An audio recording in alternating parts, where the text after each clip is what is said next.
This is how to upload your monthly returns from Nifty Payroll. So once you've processed your payslips for the month and you click on reports, this section here is the one that you will use to generate those reports.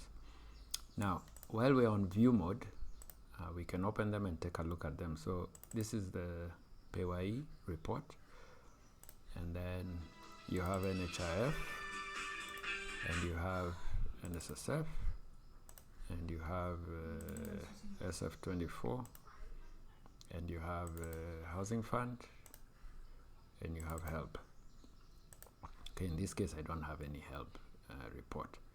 So what we can do is to export these, and you can export one by one. If you select export and then click on each, you can export them one by one into a folder.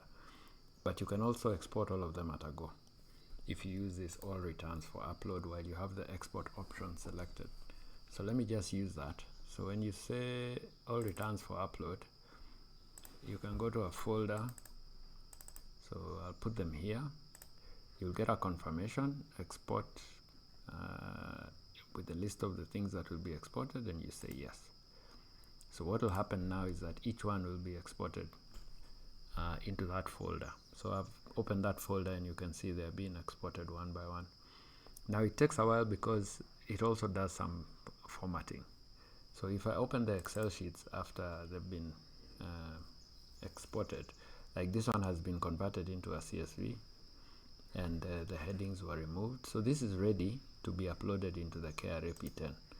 And then NSSF has two formats, but in both instances they have the correct columns. I'll show you when to use which format. And then NHIF is the same, and housing fund as well.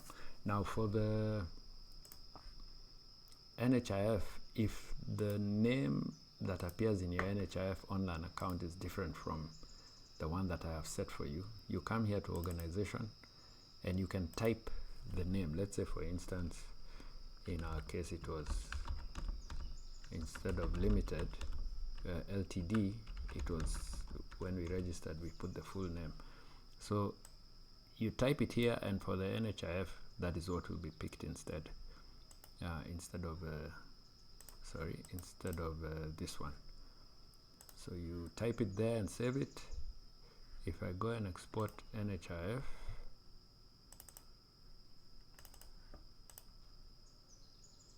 you'll see that this time it will pick the different name. So if I go back to that report, so this is the one we did earlier. This is the one we did afterwards. It has the full name, and this was the one we had done earlier, which only has LTD. So that's how you change that, so that going forward it picks the correct item. So for each of these returns, for the PAYE and housing fund, you will have to download the KRA P10. This is from,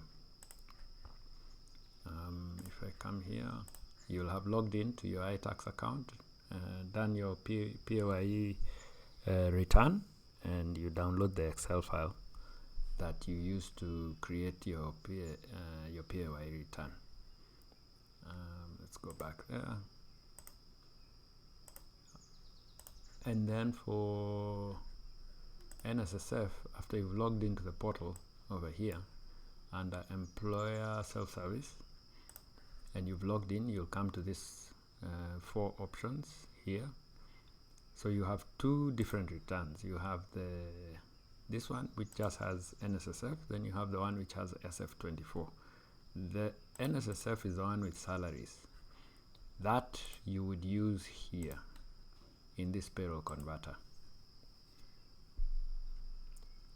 Okay, you would create your period and then you would do the upload of that one. For the second one, the SF24, you would use this option. So yeah, you must make sure you see this. So in this case now, you create the submission period and then you do your upload as well. The difference is that in this one you're uploading the salaries and the NSSF is being recalculated, and in this one it's the actual NSSF contributions that are being uploaded, and this is the format that you're able to load there. So I prefer personally to do this one because it gives you a check to make sure that the NSSF computations that have been done in the software agree to what NSSF is expecting. So I would defer to this one rather than to this one, but I provided both to give you that option. Then for NHIF, this is the portal, and this one you just log in and upload. This one is pretty straightforward. NHIF is in the format, I think we had already looked at that. It's in the format required to upload.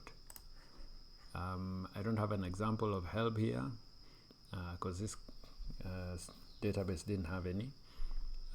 HF and car benefit both go into the pay return. If you have people with car benefit, you would need to upload this sheet as well, and that sheet you would have put the information in over here.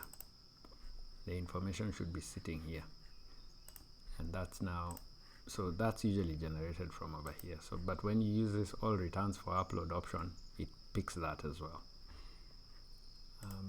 What else? Yes, that's the whole thing.